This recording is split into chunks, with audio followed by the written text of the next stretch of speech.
बोला साहेब बोला. मी डॉक्टर हंसराज वैद्य, अध्यक्ष उत्तर मराठवाडा प्रादेशिक विभाग फेस्कॉम नांदेडच्या वतीनं आजची ही पत्रकार परिषद बोलवली होती. त्यामध्ये आम्ही शासनाला नवीन काहीही मागत नाही. शासनाने राजपत्र 15 जुलै 2025ला काढलं. हे राजपत्र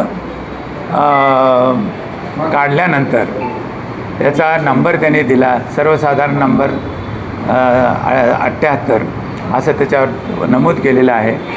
त्याप्रमाणे त्यांनी एक राजपत्र काढलं आणि त्याच्यामध्ये मान्य केल्या की 7,000 रुपये आम्ही महिना ज्येष्ठ नागरिकांना देऊ, त्यांना 5 लाखापर्यंत आम्ही आरोग्य सुविधा देऊ, 15,000 दर वर्षाला आम्ही महाराष्ट्र पर्यटनासाठी देऊ, त्यांना कुठल्याही अडचणी येऊ नये म्हणून आम्ही हेल्पलाईन देऊ वगैरे त्यांनी दिलं आणि ह्या तात्काळ सुखसोयी तुम्हाला देऊ असं कबूल केलं.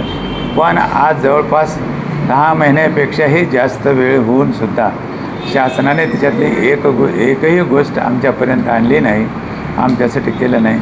म्हणून आम्हाला शासनाचं लक्ष वेधण्यासाठी, शासनाला या राजपत्राकडे लक्ष वेधण्यासाठी आणि येणाऱ्या मंत्रिमंडळामध्ये त्याच्यावरती चर्चा करावी आणि इतर राज्याप्रमाणे आम्हालाही म्हणजे आंध्र प्रदेश, कर्नाटक, तेलंगणा, तामिळनाडू, केरळ, गोवा, दिल्ली, झारखंड, उत्तर प्रदेश, उत्तरांचल ह्या राज्यामध्ये, पंजाब, हरियाणामध्ये जसं ज्येष्ठ नागरिकांना मानधन देतात, त्यांनी कधीही मागण्या केल्या नाहीत. इथल्या ज्येष्ठ नागरिकांनी कधीही ते रस्त्यावर उतरले नाहीत.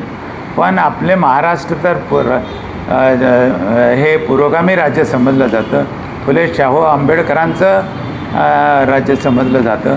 याच्यावर सुसंस्कार झालेले आहेत असं मानतो आपण. तरी पण आम्ही अनेकदा रस्त्यावर उतरूनसुद्धा शासन आमच्याकडे लक्ष देत नाही. हे अत्यंत खेदाने आम्हाला इथं नमूद करावं असं वाटतं. आणि शासनाला नम्र विनंती आहे की आम्हाला आगाऊचं काही नको. तुम्ही जे मान्य केलेलं आहे ते तंतोतंत पाळा.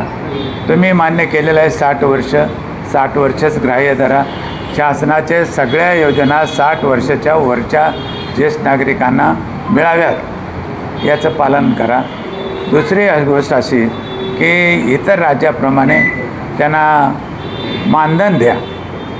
म्हणजे कारण काय तर आता ते तारुण्यावस्थेपासून ते आज तागायत त्यांनी देशासाठी खूप त्याग, सहयोग आणि समर्पण केलेलं आहे.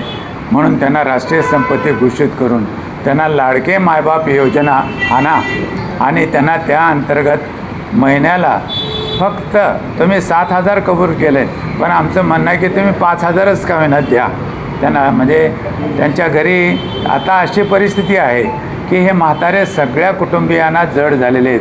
त्याचं कारण असं की मुलं बाळं चांगले असूनसुद्धा प्रत्येक वस्तूच्या किमती आकाशाला भिडलेल्या आहेत.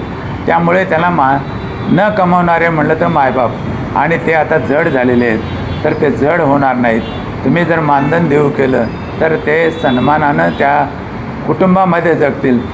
तुम्ही आम्हाला राहण्याची, जेवणा खाण्याची व्यवस्था करतो असं राजपत्रात लिहिलेलं आहे, पण आम्हाला तसलं नको आहे. आम्हाला वृद्धाश्रम नको आहेत. आम्ही आमच्या गोकुळातच आम्ही आनंदानं आणि सन्मानानं जगू. फक्त आम्हाला मानाचं पान म्हणून इतर राज्याप्रमाणे आम्हाला काहीतरी द्या. 5,000 रुपये आम्ही मागणी आहे आमची. त्याचं कारण असं की आता महागाई वाढलेली आहे. 2दाचं जेवण, 2दाचा चहा आणि औषधं पाण्यासाठी म्हणून आम्हाला हे 5,000 रुपये महिना तरी द्या. आमची अशी रास्त मागणी आहे. आम्हाला आमच्या समर्पणाकडे लक्ष देऊन आमच्यापैकीच एक महिला, एक पुरुष विधान परिषदेवर, राज्यसभेवर घ्या. आमचं मंत्रालय वेगळं करा आणि आम्हाला न्याय लवकर मिळालं ही आमची भावना आहे. दुसरं आमच्याकडे काही नाही. शासनाने सगळं आमच्याकडे लक्ष द्यावं. आमच्यामुळं शासन आहे हे त्यांनी लक्षात घ्यावं. आम्ही अत्यंत प्रामाणिक आणि अनुभव संपन्न असे मतदाता आहोत.